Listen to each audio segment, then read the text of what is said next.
ज्या प्रथेने तिच्या आईचं आयुष्य बदललं, त्याच देवदासी प्रथेचा अंत करण्याची शपथ एका मुलीने घेतली. ही कथा आहे डॉक्टर मुत्तुलक्ष्मी रेड्डी यांच्या संघर्षाची. मुत्तुलक्ष्मी रेड्डी 1927 मध्ये मद्रास प्रेसिडेन्सीच्या विधान परिषदेत भारतातील पहिल्या महिन्यात सदस्य बनल्या.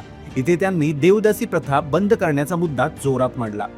1929 मध्ये त्यांनी मंदिरामध्ये मुलींना देवदासी म्हणून समर्पित करण्यावरती बंदी आणण्यासाठी प्रस्ताव ठेवला. पण धार्मिक परंपरेच्या नावाखाली त्यांना मोठा विरोध झाला. तरीही त्या थांबल्या नाहीत.